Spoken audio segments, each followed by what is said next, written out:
Hey guys, welcome to episode 5 of this podcast with me and AJ. My name is Harry from Zero's Geckos, and AJ is from AJD Reptiles. And today we're going to be talking about basics of breeding, tips on that. I'm going to ask a bunch of questions to AJ about eggs and enclosures and pairing and how to do all that stuff. And then if we have time, we'll talk a little bit about what to breed, different morphs, things like that, and we can have a discussion on that. But AJ, how you doing, man? How is Daytona and the show this weekend? Yeah, man, I'm good. Daytona was a whirlwind. It was hot in Florida, but it was beautiful. We got to spend some time. Yeah, we drove down. Got to spend some time swimming in the ocean. Nice. I only got stung by 2 jellyfish, so consider that a win. And yeah, it was really fun. The gecko selection was good. There was a bunch of people there. I'll do some shout outs. Tiki's Geckos, Morph Menagerie, Sundown, Guardian of the Geckos was there. I met them. I think his name's Brian. They were cool.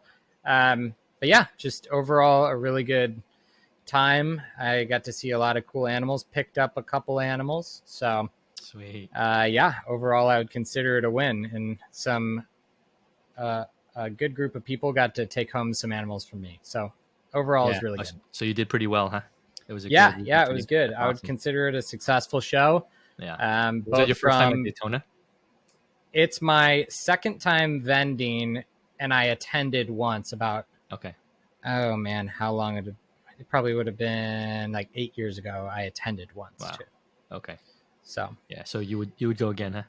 Yeah, that's the plan. It's I think it's in the schedule from here on out. So it's nice to have that summer show or end of summer show that's in a nice place weather-wise.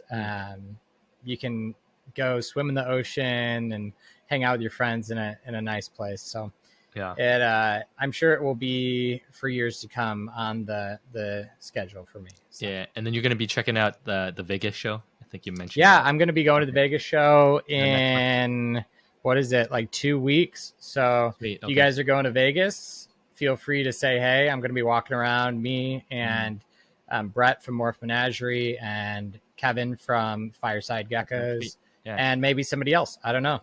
So yeah, I was just not bending. Yeah, just hanging out. We're going to walk around, look at animals, and kind of, I mean, really for me, the goal is to kind of scope out the show and see if it's something I want to vend in the future. Got it. Okay. And want to ship animals out to, and vend there. So it's kind of a little bit of a fact-finding mission to check it out and see how it is. So, but also it's a fun place to go. So I'm sure we'll have a nice time as well. There's a lot of good food there. A lot of good. All you can eat. We're only going to be there for like 24 hours. So I got to be, I'm probably going to start researching my food options so I can make sure I can hit a couple of really good spots. Yeah. Oh, that's awesome. So you have Vegas, and then after that you have Vegas. After that weekend, after that, we're doing Atlanta. We're doing the Reptile Nation show in Atlanta, which I think will be a blowout show. I think it's gonna be awesome. Wow. So if you guys are in the Southeast at all, come to Atlanta on, I think it's the weekend of the 20th of September. So. Sweet. Yeah. Awesome, man. Cool. What's been going on with you? Everything good on your end? Everything is okay. Hanging in there, life and whatnot. But I'm doing all right.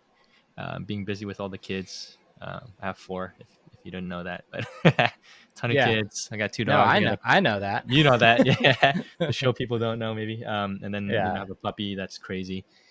2 dogs at home, but the puppy is really a handful for me. Is your puppy a Schnauzer? Is that what it is? It is. It's a standard Schnauzer. Yeah, it's insane, but it's really smart. But it's really, that's how puppies are, right? Yeah. But cool, man. So about breeding. I think this is an interesting topic. There's a lot of articles and videos of how to breed and whatnot, but just asking you, I get to ask all the details, things that were missed in other videos and things like that. And so but to start with the basics, what are a good ready to breed age and weight for both the male and the female?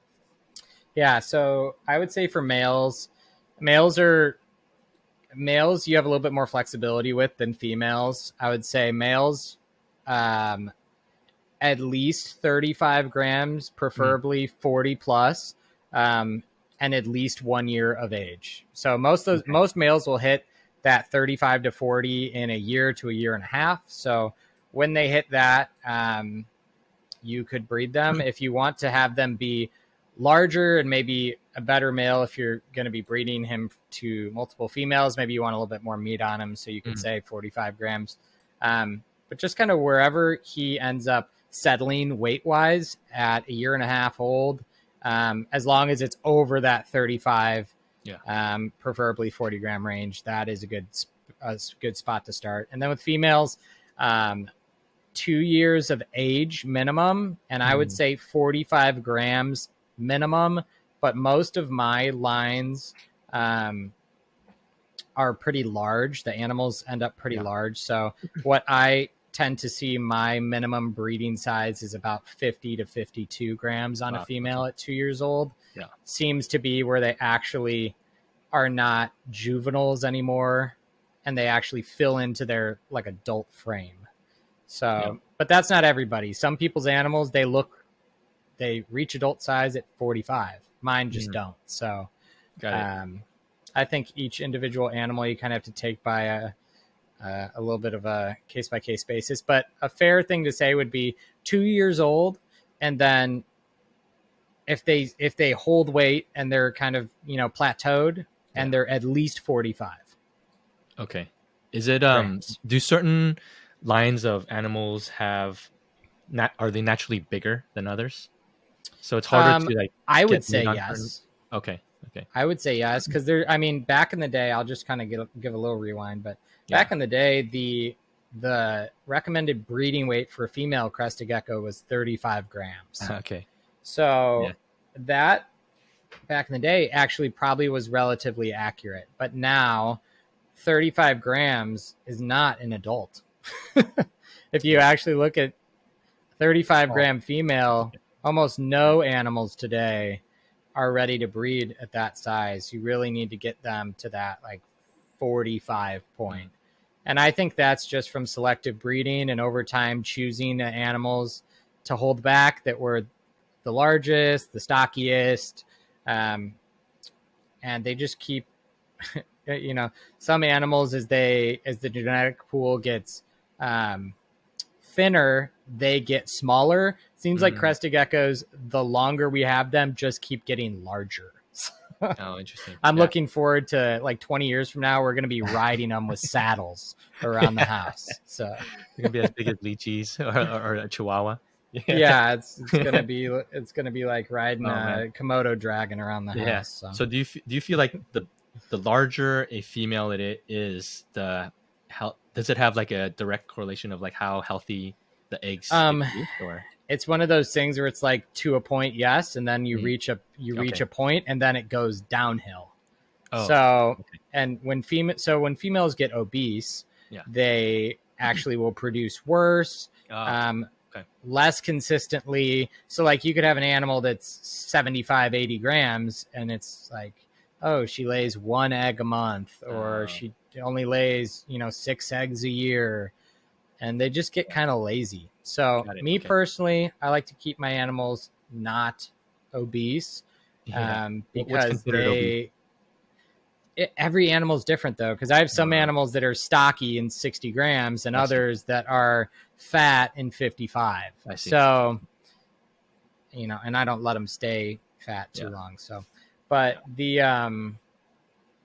it's animal dependent, but just if they're carrying like tons of rolls of excess fat on their bodies, or they have these huge neck jowls, that's not good. It's not good for breeding, and I would say it's not good for the health of the animal. Okay, so cool. Yeah, awesome. I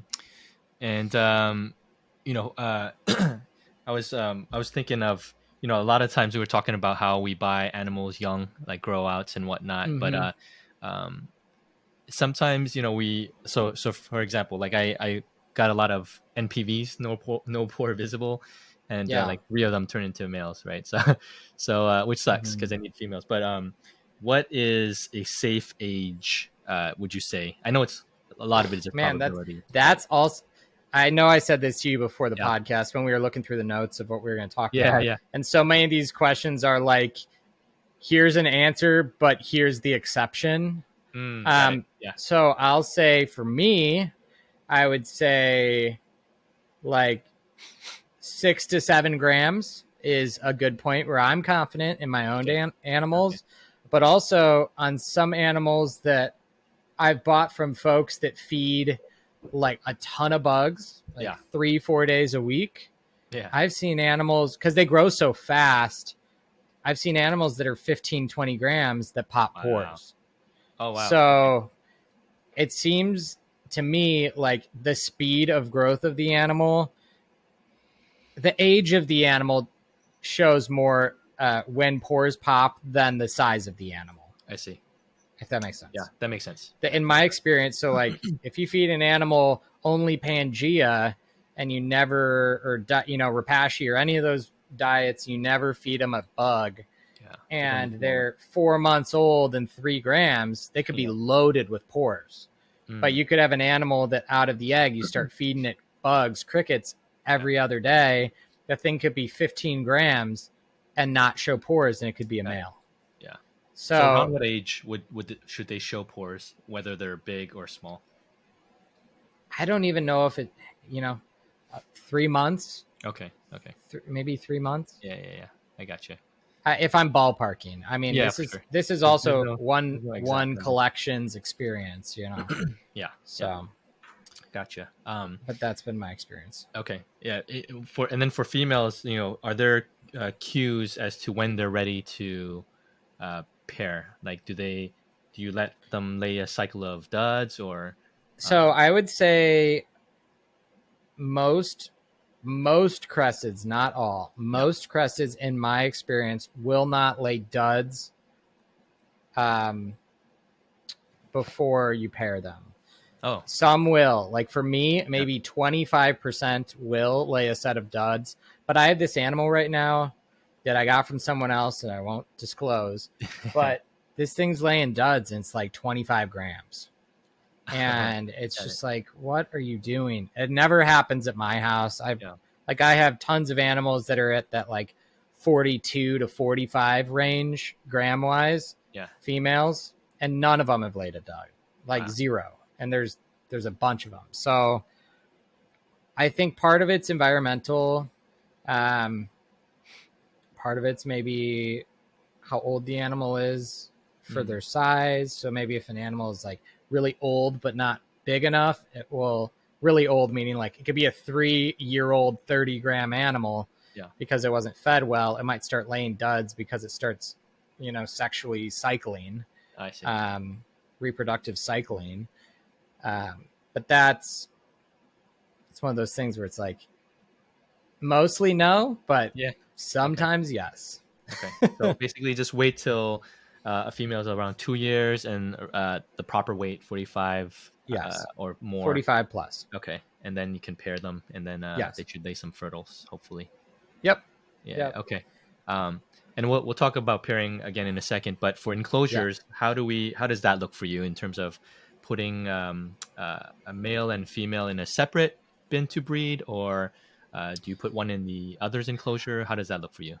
I personally, so I've done different things in the past, but I would say in general, the way I do things is that the males get put into the females' enclosures. The male, okay. So I haven't had any issues with that, but I'll put a male into a female's enclosure. I typically like to clean it before I do that, just so that it's a clean environment when they're breeding, because the male's hemipenes will be exposed to the environment. And so I like to have the cage clean before I pair animals. But the male and the female's cage is what I do. But got it. Okay. I've also in the past, maybe if a male is really like, I know he's going to breed, I might just throw him in like a tub with a piece of paper towel and give him a day and then take him apart. Okay. Should be quick. But for the most part, I'll just put the male in the female's cage. Okay. Yeah. I've done the separate bin he's ready to go. I know he's ready to go. He's chirping and whatnot. And then put the female in, and then within an hour, you see I saw like a visual lock, right? And so I guess that happens too, right? So how long do you keep them together once you put the male into the female enclosure? I typically do like 3 days is typically what I'll do. 3 days, and they usually get the job done in 3 days. Yeah. Okay. Yep. So I'll do like 3 days, and I mean a lot of this is just because I'll be doing like a bunch of animals at once as far as pairing them. So theoretically, I could get like 30 totes out and just like put them all in those totes. But the reality is I can't sit there and watch and make sure all 30 of them breed. And that I kind of don't like the idea that in like a shoebox container, if say there was some sort of disagreement with the animals and they're attacking each other, that there's nowhere for them to escape each other. I see. If I'm not going to be there monitoring them. So I like, at least in the cage, there's a hide, there's plants, there's different places for them to escape. There's a lay box in there. There's all these different places where if one is bullying the other, they don't have to just be like relentlessly bullied in a shoebox. yeah, that's true. With nowhere to go. Okay. So in general, you keep them in there for 3 days, and then it usually magic happens. And most of the time I don't even see it. Majority of the time. Yeah. Like this year, I think I maybe saw 5 animals lock up, but it was just like while I was feeding a random day, those animals are breeding. It's not like the night I normally like put them together, kick the lights off, and it's like, see you tomorrow. Yeah. For me. But that's just because I don't know. I think I've been doing it long enough that I don't need to see it happen anymore. It's not really that interesting to me. So yeah, for sure. If they don't breed, if they don't lock, you'll know because they're gonna lay infertile eggs. Duds, right. And then so do you just repeat that cycle with I'll repair them. Like I'll keep records of if animals lay duds. And something that I've switched to doing now, which I haven't always done, is I'm doing a mid-season repair because some females are not retaining enough sperm to do the whole season. And sometimes I'll get an infertile clutch, like 3 clutches in, I'll get an infertile clutch, and then I have to repair. It's like, man, I just missed 2 eggs on that pair. So this year, what I did was I paired, I always pair my animals in like mid-January, January. And then I repaired in like May. Just to be safe. Just to make sure that they have enough sperm retention to get them through the season. So does that happen? Dog just sneezed. Does that happen pretty often where those midway? No, but I would say across everything, I maybe had last year I had 3 or 4 that I got an infertile clutch mid-season, and I was like, I don't really want to deal with that again. Yeah, I'm just gonna. It's easy enough to just do a repair halfway through. So that's just something that is actually new to me after all these years. It might be a new challenge just with moving to a new place, or that might have just also been related to moving all of my animals and them maybe stressing and it throwing their cycles off. I don't know what it was, but just from a peace of mind aspect, I just repaired them mid-season. So which gets me thinking, like, so if you pair in January, it should last the entire year, or is that? It should last, theoretically, it should last the entire season. Yeah, which would be like January to October. Oh, I see. Well, and they're not going to lay their first clutch until February or late February, early March. Okay, got it. So it should. If magic happens in January, it should go the rest of the season until the cold winter months.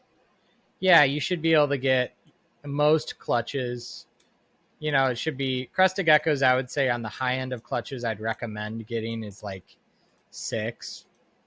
Is kind of, I feel like if you push them much further than that, you're just burning the females out too fast. So 6, 12 eggs per season is probably like on the high end of good. Gotcha. Yeah. So if you pair in January, they should reset by the end of once they stop laying. Yeah, and a lot of kind of turning off breeding behavior is one. It appears to be somewhat tied to like moon cycles and just light cycles outdoors. So I have a window in my room that they can still get some of that moon cycle and light cycle through, and then also temperature fluctuations, and then just general lighting manipulation. Like I'll turn my lights down to, instead of running them 12 hours a day, I'm running them 8 hours a day. And the temperature of the room will drop 3 to 4 degrees for that whole cooling period. Okay. So, and then come, like late December, early January, after they've had their 3 months off, 3.5 months off, assuming everybody's looking good, I'll start ramping temps back up. I'll start spraying a little more. I'll start feeding a little bit more. And then they'll start to be paired again. So. Gotcha. Yeah. I think I pair a little bit earlier than some other folks. Yeah. But I also, I think that just from monitoring my animals' eating cycles, like when they're really kind of trying to put on weight, and then when they stop, when they kind of plateau and they start getting fat, like they start getting real bulky, I'm like, I don't want to put another month of weight on them. Yeah. So I'd rather start them early and cool them earlier. A lot of people let them lay till like November, December, and then pair them in like March. Yeah. And I just prefer to kind of do my cycle shifted back a little bit. So gotcha. So if you pair late in the season, which is like summer, is that a bad idea? No, I mean, so in this next year, I'm actually going to do an experiment. I'm actually going to try to breed 12 months out of the year. So I'm going to have a room that is like a winter breeding room and a room that is like the traditional season. Just to test. And I'm going to see how that goes. Yeah. So I'm going to do some, the lighting's going to be on separate timers in there. I'm going to heat it in there, and I'm going to pair those animals, say, in the next month or 2 from now. Yeah.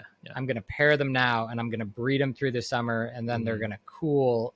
The nice thing about my situation is my basement is naturally cool. So if I don't heat my basement, even in the winter, even in the summer, my basement is still like 68 to 70 degrees. Yeah. Wow. So, which is a lot of people's cooling temp. So if I don't heat a room, I could cool animals in the summer. And I could breed animals in the winter. Like, you know what I mean? I could do any of those things. So yeah. So you have 2 rooms where you can do that. You can separate out like an A/B testing for I've got currently down in my basement, I've got 4 rooms that have animals in them, and I can keep them all different temperatures. So that's awesome. Yeah. It's nice to have that control over the environment. Yeah. So another question I have is, if you pair a female with a male late in the season, end of summer, and then the cold, she lays a clutch or so, and then the cold months roll in, does she stop laying, or if you let it get cold, she probably will. Okay, and then will she resume with that male sperm after it warms up again? Most likely, yes, but she'll probably run out after a couple clutches.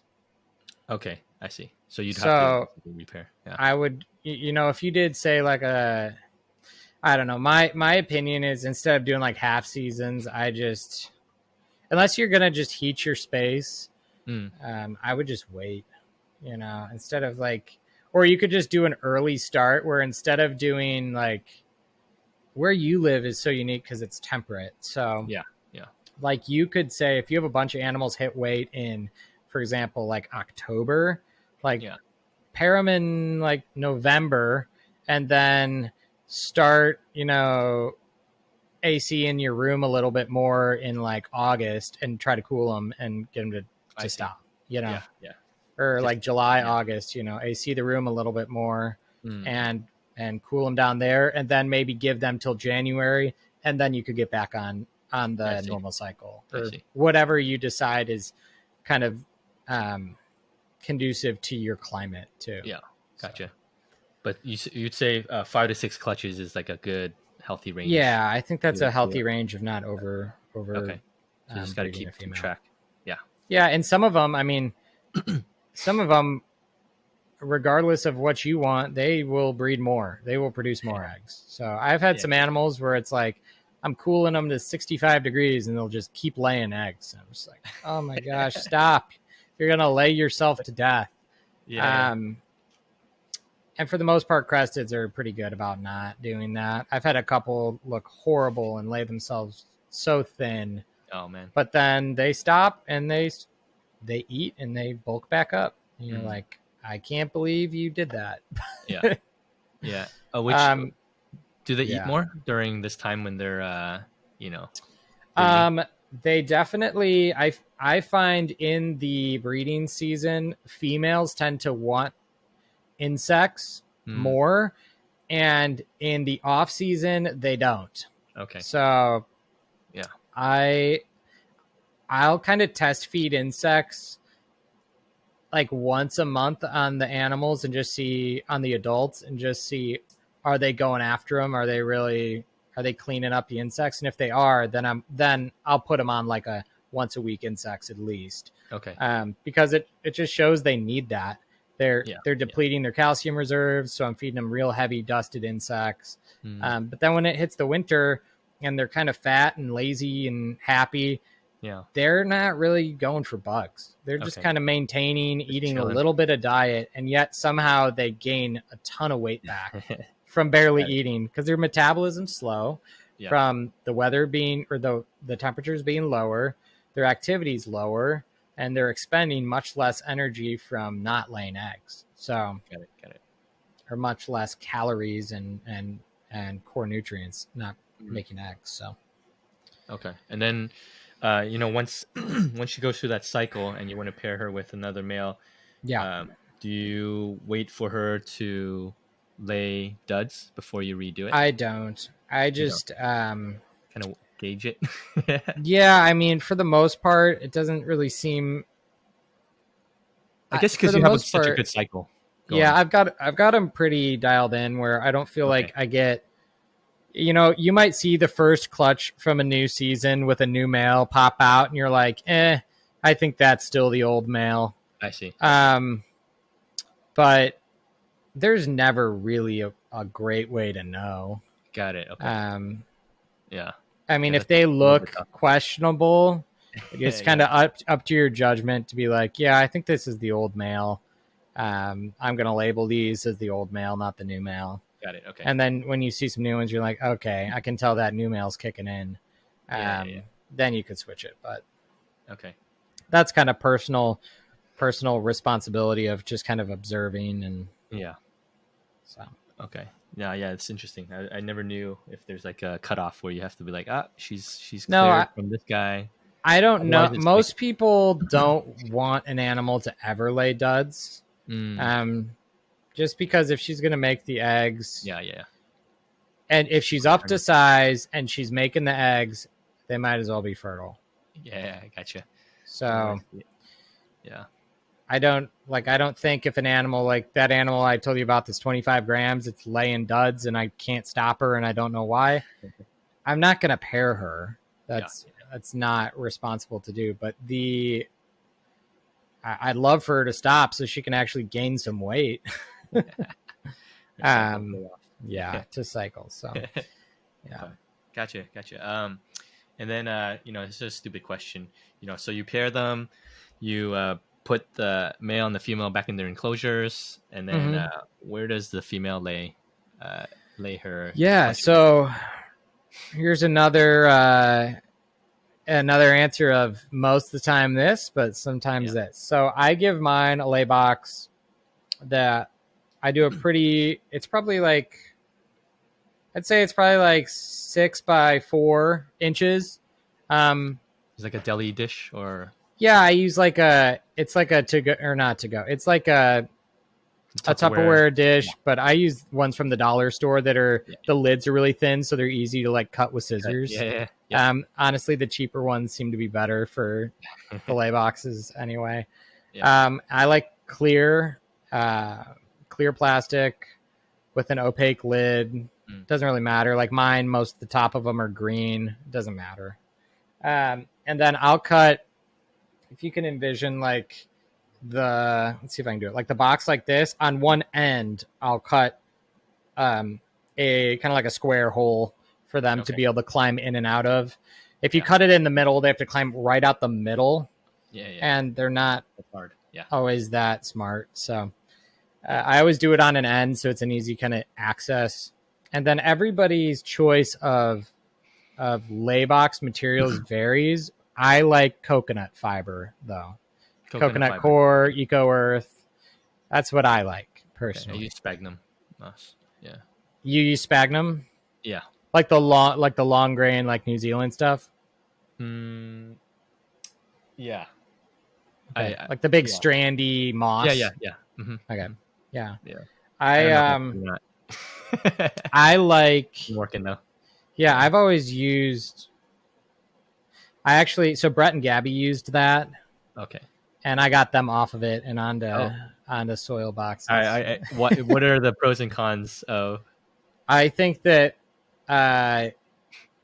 the animals, there's some animals that'll be picky about laying in that material and like loose sphagnum like that, especially if it's in a box. They were having they don't care if I talk about this, I'm sure, but they were having some animals that were not laying in the box, or they're laying like below the box or something, just because they get kind of weird about it. Like some animals just, like I have an animal right now that no matter what I do will not lay in a lay box. So I just have to be on her and watch, because she'll always take her paper towel and wad it up under her hide and shred it and lay the eggs in that, even though she's got a perfect lay box in that bin. And I think I'm just going to put her on soil. I'm just going to put her on like a substrate, because she will not lay in a lay box. So it's one of those things where 98% of them do what you expect, which is lay in the box. They're good. And then you get that random animal that just won't do it. So got it.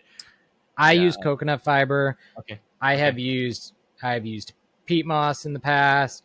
I've seen people use like mixes that have perlite or vermiculite in it, which I wouldn't do, but I've seen people use the moss. Seen people use like big chunk of cocoa.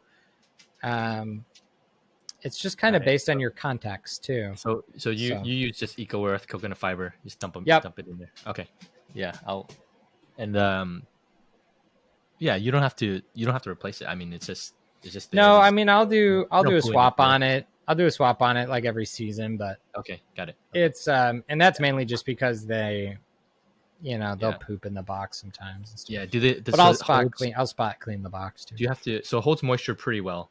Yeah, I spray the boxes maybe once every 2 weeks. Oh wow, okay. And so I can really like not dig eggs. I dig eggs weekly. Like I'll check the boxes once a week, but there'll be 2 feedings I don't check the box, and there very well might be eggs in there. But if I checked it every feeding, that would be like added hours. Yeah, for sure. Every week. That's not essential. I mean, I could spray the box and never pull the eggs out, and then just wait for the babies.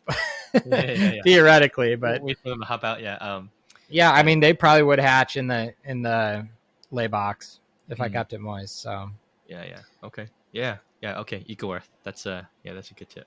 I mean, that's what I like, especially if you struggle with humidity. How often are you having to spray that sphagnum moss? Yeah, very often.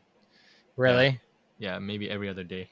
Yeah, that's what Brett and Gabby are doing too. And it dries out very quickly. Yeah, it dries out fast, man. So I'd recommend. So when I'm doing EcoEarth, I also am giving them like a solid, probably almost 4 inches. So the container is about 6 inches tall, and I'll give them like 4 inches of EcoEarth.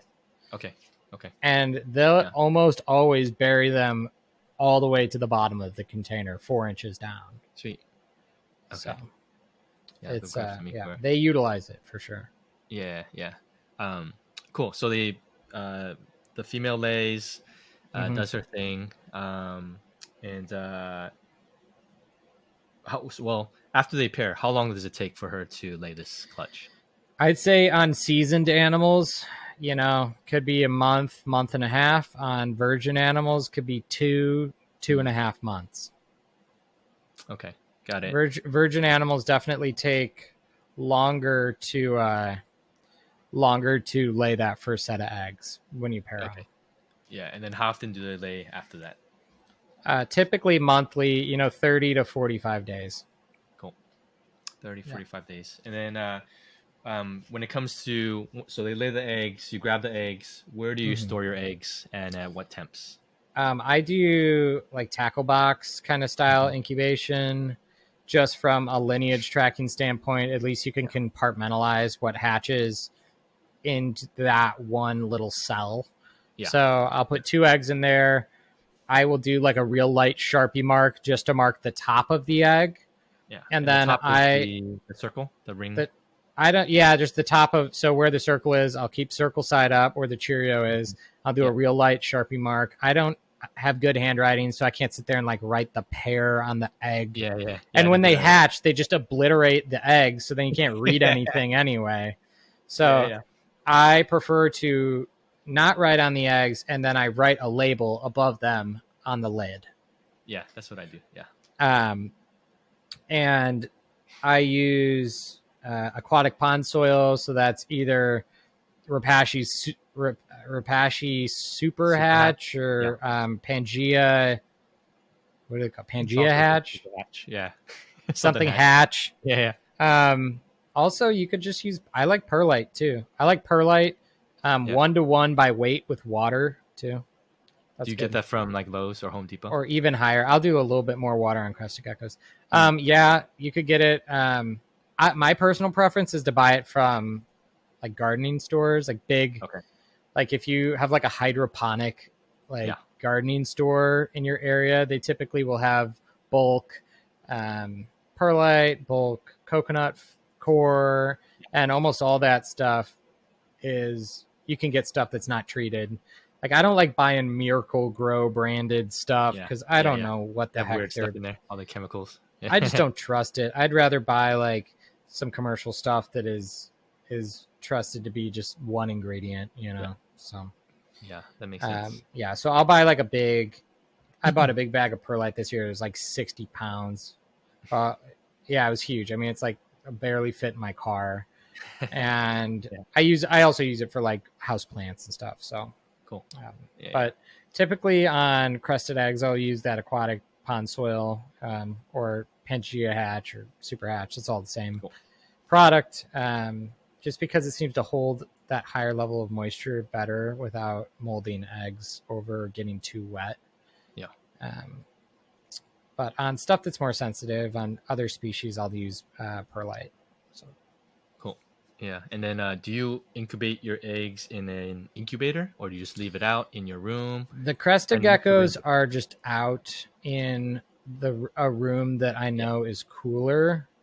I have like my breeder room and my hatchling room right now are like 76 degrees. So they're a little bit hotter. I don't want to incubate the eggs that high. So I've actually got them in a room that stays more in that like 70 to 72 range. Yeah.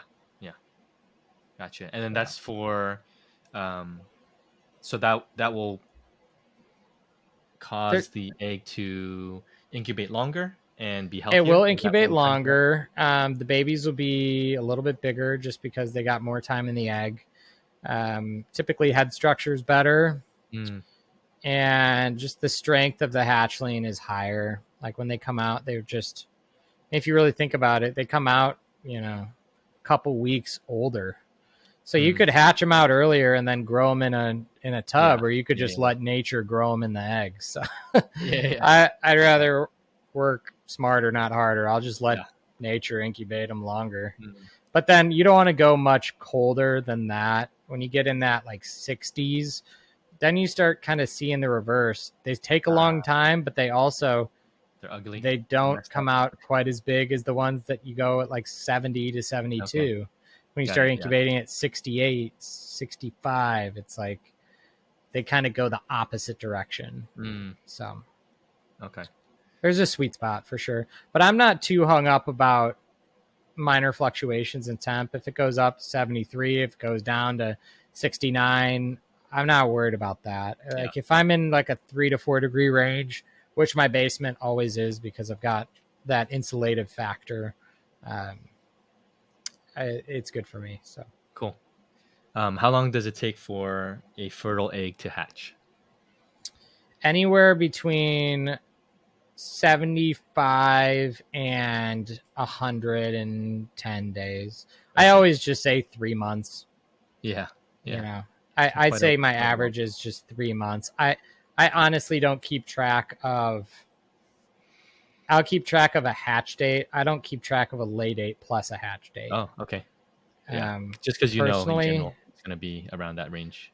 Yeah. Well, and it doesn't. I know it's going to be around that range, and it's just a metric to me that doesn't matter to me. Okay. It's not something that. Oh, this one incubated 91 days. This one incubated 94 days. Like, I don't know. It doesn't really matter to me. So yeah. But you can definitely tell if it's if it hatches out early, then the structure is a little different. But you don't have that problem. No, I don't. I really have a pretty good record as far as hatchlings hatching well. The only thing I've ran into this year is my basement's significantly more humid than my old house. And so when babies hatch, they'll have that first shed on them. They'll have that kind of shiny skin to them. And in my old house, I'd put them in a deli cup for the first day, 24 to 36 hours and let them shed. And I'd put them in a deli cup with paper towel and I'd spray them and they would shed out in a couple days. But that's because it was dry in my house. They needed that humidity. Well, what I've learned now is like if I put them in a deli cup and I spray them, they don't shed that first shed off because they're too wet. So now I'm actually putting them in a deli with a dry piece of paper towel, and that it's accomplishing the same thing I used to have to spray for. So it's you just got to kind of roll with what your environment is and figure out kind of best practice for that. So. Yeah. So that was my question: is after they hatch, what do you do? So you put them in a cup to shed out for a few days. Yep, I put them in a cup. I wash the incubation medium off of them. I'll literally go and give them a quick run under the sink to get the stuff off of them. Just a quick sink shower on and off and just shower them off, get them clean. And then I'll put them in a deli and let them shed. I put the two babies, the clutch mates, together, assuming they both hatched. Sometimes you get one that hatches and then the next one hatches in an hour. It hatches in 3 days. So I will, if there's two babies, I'll put them in a deli cup together. I'll let them shed, and then by day 2.5 to day 3, they're getting put in a shoebox and they're getting fed. Okay. Got it. But from my experience and kind of observing them, most of them don't eat the first week. And most of them won't even really poop for the first week to 2 weeks. Okay. So I think they're carrying, they absorb that yolk sac in the egg right before they hatch, or right kind of when they pip, they're absorbing that egg, that yolk and that egg sac, and that's going to carry them for a good amount of time until they really start eating. I feed them every feeding the first 2 weeks, but I'm not really convinced they eat anything. Yeah, for sure. Yeah. Okay, gotcha. So I mean that's newer to me in terms of putting them in a deli cup after they hatch. Is that and a some common people practice? don't. I know a lot of people do. I've always done it. It's always been helpful to me. It also gives you a little bit of flexibility, because often when I'm getting hatchings, like today I got a bunch, and it's like, it gives me, all right, I can let these 20 shut out, and then tomorrow I'm going to set them up, and it gives you that flexibility of like your schedule too. Because they're in a safe little spot, they get to shed comfortably. They've got no distractions. They can kind of get what they need to get done, and then you just set them all up together. So it's like, all right, you lay out 20, 15, 20 shoe boxes, and you're just setting them all up, getting them all fed. And it's easier than every day. I got 2 today. I got 4 today. I just, every couple days I'm setting up a stack of cups that have been shedding out. So and you said you store clutch mates together and how long do you keep them together for? I'll typically leave them together for once they start taking insects, I split them. Okay, got it. So, and typically that's maybe like a month and a half. Got it. Okay. So when they kind of hit that like maybe high, 2.7, 2.5, 2.7, 3 gram mark, that's when they get split. So okay, cool. Yeah, awesome, man. And that also buys me a little bit of time just to like label them right and get everything dialed in as far as just bins and everything. So yeah, for sure. I think no, that was super thorough. I thought that was. Is that helpful? Yeah, super helpful. What did you learn? What did I check off that maybe you didn't? Little bits of tips here and there. Even it's not a huge thing, but even the lay box, the eco earth, the cocoa fiber, I thought that's cool. And then the deli cup thing. I just threw mine after I have like 5 hatchlings. Nice. With 14 more eggs cooking right now, but I just threw out the clutch mates into the shoe bin immediately, and then I just let them do their thing, and they're healthy so far. But that for the most part works. It's just been a habit of how I've always done it. For sure. I know a lot of people do it and a lot of people don't do it. I don't even remember why I started doing it. I've done it so long, I don't remember why. It was probably like 15 years ago. I read some forum post and was like, oh, that sounds like a good idea. And I started doing it and then never stopped or whatever. Do you see that there's advantages to it though? I do. I think just being able to monitor and make sure they get that first shed off, because that first shed is, if they don't get that first shed off in the first week, that can sometimes be a death sentence to a hatchling. So I just like knowing, yep, they shed, yep, they're good to go. Cool. I feel good. So yeah. It's just one thing that I can take control of to make sure that the animal's set up to thrive. So for sure. Yeah, sweet, man. Any other breeding things that I missed or? I don't know. Let me think. So one thing I'm debating on right now, I'll just share my thought process with you on this. With the addition of my misting system in my caging, I am debating on whether I just take everything to I like cocoa fiber. I'm just considering putting cocoa fiber in every cage on the floor instead of paper towel. Just even, from a even females, huh? I see. Rather than a lay box, just have put soil in the whole thing.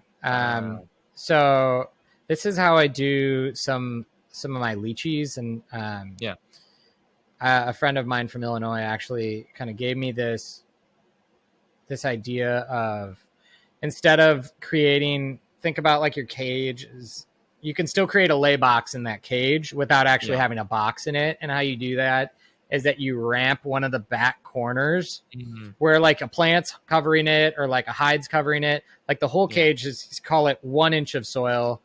And then the back corner is 4 inches. Back left corner's got 4 inches of dirt in it, or 4 inches of cocoa fiber. And that's the area you keep moist. I see. And 99% of the time, that's where they're going to lay the eggs. So okay. I'm going to play around with it on a couple animals. Yeah. And just see. Are you thinking of doing that so that you don't have to clear out paper towels all the time? Yeah, I think it's a lot of waste with paper towel. Just a lot of paper waste. And yeah, I'm doing lychees that way right now, and I'm doing Saracenorum that way, and I've had good results with it. And then I think it would also allow me to spray even heavier and have more buffer. Because right now I can have my missing system run with paper towel, no problem. But it would allow me to run longer mist cycles because I have that buffer of substrate to it'll stay humid longer. Yeah, for sure. Yeah, and I think in general it's a more natural environment. I mean, I don't know if there's really there's probably pros and cons to both, but I haven't done crusteds in that manner. I've only done other things. It'll be interesting to see. Like a bunch of my stuff, like all my Urodactylodes and my leaf-tailed geckos and a bunch of that stuff is all on soil. It's not on paper towel. And my lychees and the majority of the gargoyles and everything is not on paper towels. So I'm leaning towards maybe trying everything on a soil mix. Sweet. So we'll see. We'll see. I'll trial run some, but I'm leaning towards it. Yeah. Mainly just from a consistency standpoint. I don't want every other cage to be dirt, paper towel, dirt, paper towel. Yeah. I just from a consistency standpoint, it sounds attractive. Yeah, that'd be helpful, I think, if that was something that worked very well, because then the paper towel thing is you have to change it so often. You do, and I mean you'd have to spot clean. You'd have to spot clean your cages that have soil in them, but it's touch base in 6 months and we'll see if I did it and if I like it or not. Yeah, I only have two tanks that have soil in it, two males in there. What do you think about that? Do you feel like it holds humidity better? And I spray it heavier and it holds better. And I don't have to clean it as often. Pick up some poop here and there and clean it. Yeah, so it's easier in terms of the time needed to clean. But so I'm interested. I think at very least the males. Very least the males, sure. Or maybe even females that aren't breeding yet, grow out animals that aren't full grown yet. It probably makes it a lot easier. On those maybe tubs that are 16 quart equivalent, I don't know how to describe them, but the step up from a shoebox, that next size up, that probably makes a lot of sense to do with a natural bottom on it. That, some cork, plant, food and water. Because they make so much mess at that age. It's oh my gosh, you're cleaning those things every 3 days. So for sure. That's also something I'm thinking about. And I think this will probably bleed into a much longer podcast next time, but we can just touch on it maybe in terms of things to breed together and morphs, right? How I've heard you say multiple times just in different videos and whatnot, breed similar animals to similar animals, right? But what are your thoughts in terms of what to breed to what? And I know a lot of it is preference, right? A lot of it is arbitrary. I mean, right now I feel like my mentality has shifted a lot. In that I'm feeling very inspired and creative with animals I want to make in the future. So I mean, I'm doing all sorts of wacky, I'm not pairing them yet, but I'm buying animals, raising animals, producing animals that are, in my opinion, ingredients for things I want to make in the future. So that's been, I feel like if you've talked to me, anybody that's talked to me recently, that's kind of the tune I've been preaching is thinking about, I think we're coming into the era with Crested Geckos where it's not just going to be how nice of a like, oh, that's a really nice tricolor. I think it's going to come to like utilizing these genes that exist and making combinations of them that are different, that are unique, that are visibly pleasing, and maybe are people haven't seen them before. Even if it's not anything like, oh, you're using this gene that is brand new. Obviously, people haven't seen like for example, people haven't seen like a sable that's a super Dalmatian. Yeah. But that doesn't, that's not really what I'm talking about. I'm talking about utilizing stuff that's out there already that people maybe aren't using. And I'll give a plug to Kyle at Cryptiles. Yep. He's doing this project where he's kind of taking these like salmon pink Dalmatians and making these like salmon pink Dalmatian lily whites that have red spots. It's like so obscure, but I love it. I love I love the thought behind it. And so he's really a big inspiration for me, where I'm thinking how, because I didn't even think that animal would exist, what he's thought of. And so I'm like, all right, well, what's something I want to dream up and work on? Same with like Kenny from Upside Down Geckos. He's made these insane red spot only super Dalmatians that I would never, 10 years ago, I would have never thought they'd exist. Just because I don't think to make it. But I guess now I've realized, to a certain point, if you dream it, you can probably produce it. Craft it. Yeah, for sure. You probably could craft it within reason and time. You could probably make anything. Yeah. Obviously, you can't make a gecko that's blue because it's just not currently possible. Or like bright green. But I think within reason, you could probably make kind of whatever you're thinking. So that's what's inspiring me right now. So as far as what to breed to what, it depends on what you want to make. I mean, as a rule of thumb, if you just want to if I just want to breed, say, full pinstripes that have like lateral quad stripes, then breed those together. That's the way to make more. But if you want to make, a pink Dalmatian with red spots that's a lily white, you kind of got to break the rules a little bit. So that's my, I don't know, that's my short rant of what's inspiring to me. So I'm kind of looking for different stuff where it's like, all right, I want to make this animal in the future. So in order to make that, I have to make this, but that doesn't exist yet. So then how do I make that? And so that's kind of what I'm doing right now, is a lot of kind of long game plans. Is that behind wraps right now, or is there something specific that you're willing to share? Some stuff's behind wraps. Yeah. I gotcha.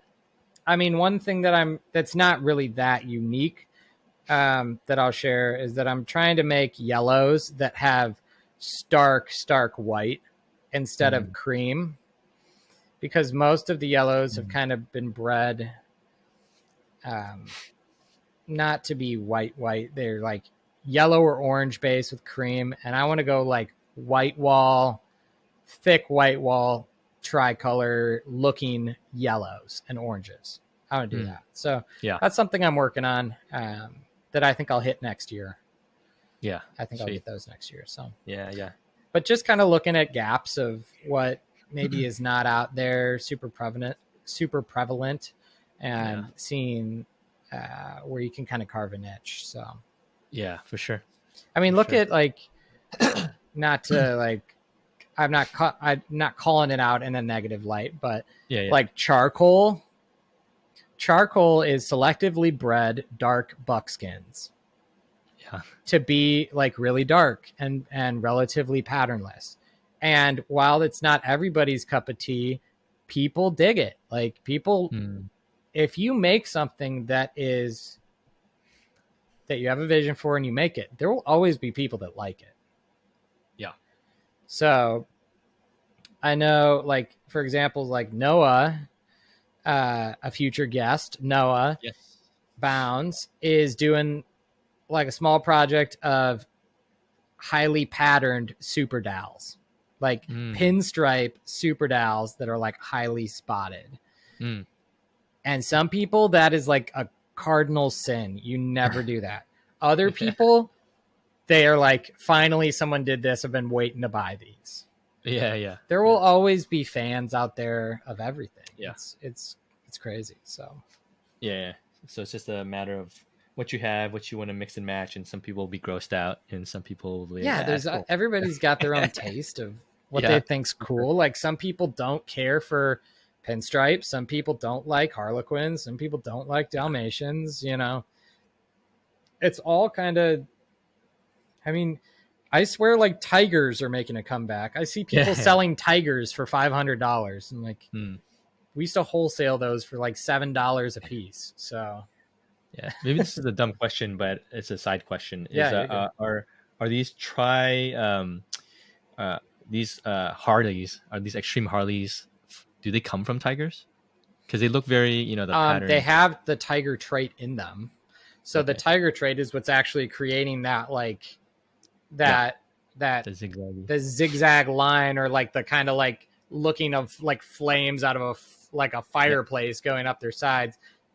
So animals that you see that are more like white wall or like block of color probably don't have tiger trait in them, because it's not the pattern isn't stretching down from the dorsal and breaking that color up with tiger patterning.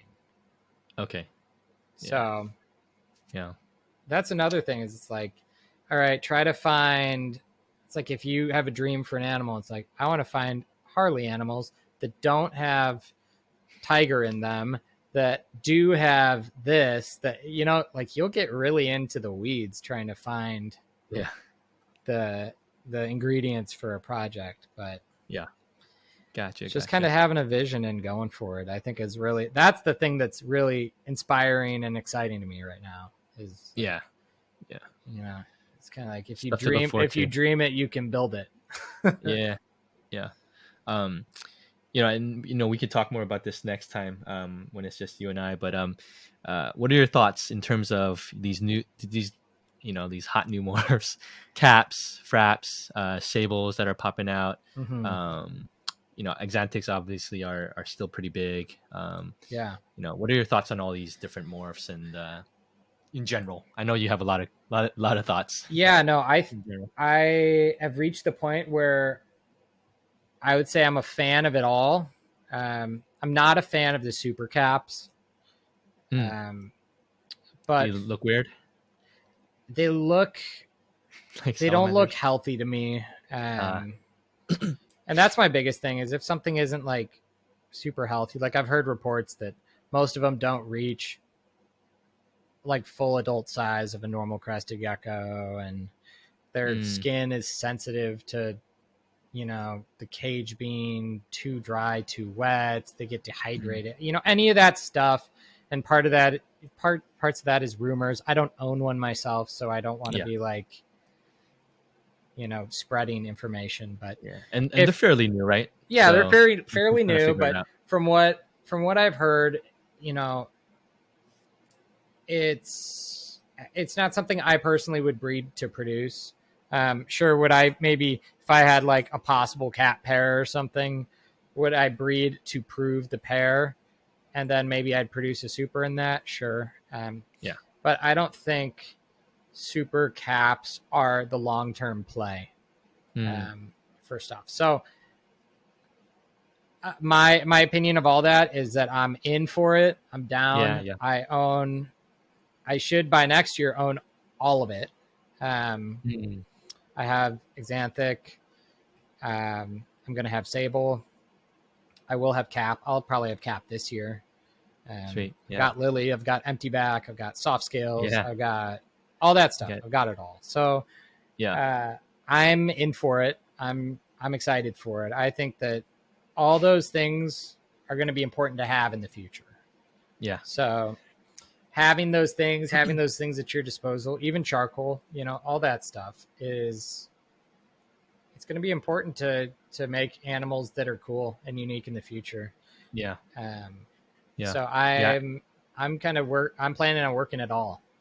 Yeah, man, that's awesome. Yeah, you have the capacity to do so too. So, which is good. Capacity and the experience. Yeah, yeah. For me, I'm just kind of collecting a few things here and there, and I mainly have like a bunch of tricolor Harleys, but I got a pair of Dals. One's from you, and looking for different projects. I think the reason why I'm beginning to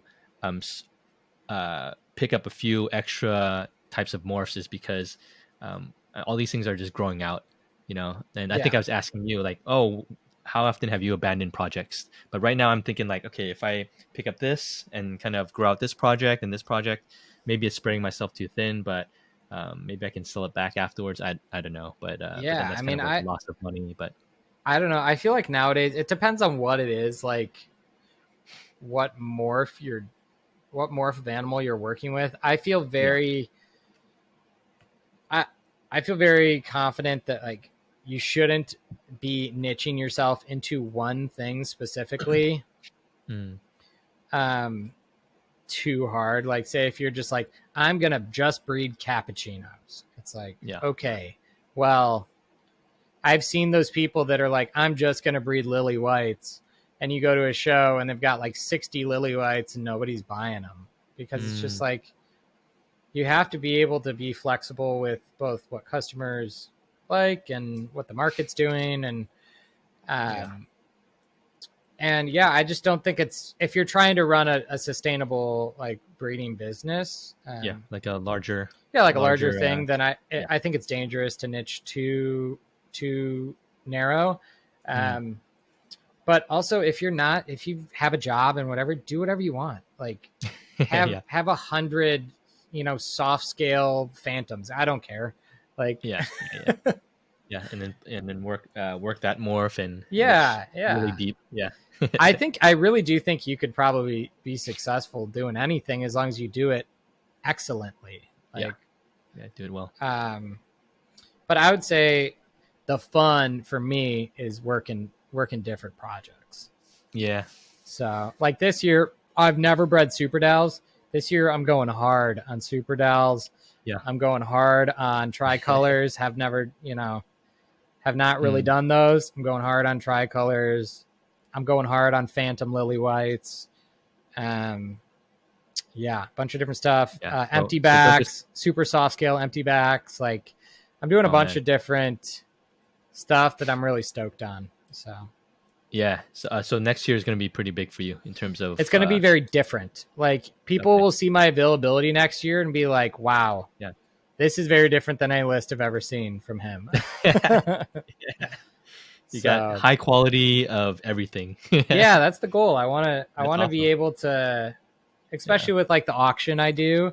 I want to be able to, when I'm selling animals on the auction, or if I'm bringing animals to a show, I want to have the best of a lot of different things that I can offer to people. That's my goal. I'm not saying I will have the best right away, but my goal is to eventually get there. Yeah, work towards it. Yeah, that's awesome, man. The best examples of those things. So yeah. So I mean, as we kind of like wrap up this episode, what does availability look like for you? I know you've been working with a lot of different pairings and whatnot, and so how can we get some of your animals? I'll ask you. Wink, like, wink. When are you going to be selling some animals? I'm going to be uploading the availability in the next few days. So, using our platform here. This podcast is sponsored by AJD Reptiles Availability, and it's coming soon. So watch my socials. AJD Reptiles. How many animals are you having pop out? I'll probably do like 40 this round. Okay, that's a good amount. I'll do a good chunk, and then we'll see. I've got some shows coming up too. So. You got you. Do you plan to have online availability routinely, or just as it comes? Yeah, my goal, and I'll ask you this. Here's a conversation. Do you think that availability consistently but lower numbers is more appealing to you, or less consistency with larger selection? I like this. I like the more frequent ones. Okay. With the smaller selection, because for me, this is again my thoughts is that I'm able to see, I don't know, a dozen animals, and I can like sort through those and be like, oh, that's the one. I think I overwhelm people and I drop like 100 at once. Yeah. Yes. I agree. I agree. It's a little bit much. It's cool to see, but I think for me, I it's like in smaller bits. Yeah. More frequently. That's me though. That's okay. Preference. Yeah. I mean, that's what I've been leaning towards. So maybe I'll do like 20 this round. Who knows? Yeah. Let's say for next month another 20 release. Yeah. 2 weeks later. Yeah. Yeah. So then we'll plug it then. Yeah, that's good. That's good input. That's something I've been thinking about is consistency or quantity. What do people like? So I prefer consistency. That's cool. But that's I think that's kind of in general how the mind works. It's just like, oh, what's gonna happen at what time, right? And so yeah, man, cool. So look for future episodes. We have a few people lined up. We have Noah from Oklana coming up next in 2 weeks or so, and so we're looking forward to that. And then we'll go from there. We have a bunch of stuff we can be excited about. Lots of new stuff coming up. Lots of awesome guests that we won't spoil quite yet, but people should be excited. I think things are going to keep piling up. Hey, we'll throw it to you right now. I think this would be fun. If you guys have any questions for us for future episodes, throw them in the comments on YouTube, throw them in the comments and Instagram when we post. And then we'll do kind of like a Ask Me Anything or some kind of like a Q&A episode in the future. So I'll after you listen to this, guys, submit questions. And if you don't submit questions, we'll make them up like you did, and we'll still do the episode. We'll say Rachel from here said. Rachel from Ontario, Canada asked. So even for my stories, you know how you can ask Q&A, ask anything. I'll do some that. polls. Yeah, and then people will ask questions, and I'll save it for the episodes. Cool. Maybe for our next one, between you and next you and I one. Yeah, sweet, cool, man. I'm excited. Cool. Anything else before we close out, AJ? No, man. I reminder, I'm going to Vegas. If you're going, send me a message. We'll say hi. If not, Atlanta. After that, Tinley, October. Tinley. Yeah, I'll be there. After that, Raleigh. After that, something else. We're in show season. So if you can come out and see me at a show, feel free. I'm looking forward to seeing you in October, which will be fun. Yeah, man. I'm excited to fly out there and to meet a bunch of people in person. Yeah. It'll be great. It'll be fun. Yeah. I'll snag some animals, hopefully. Yeah. Come with the intention to buy, because it's going to be the best event of the year to do it. So sweet. And then I'll ship them back to you if you need help. Okay. Yeah, sounds good, man. Yes, I'll need that. All right, man. Well, good to. All right, dude. Yeah, I'll see you guys next time. All right. Bye.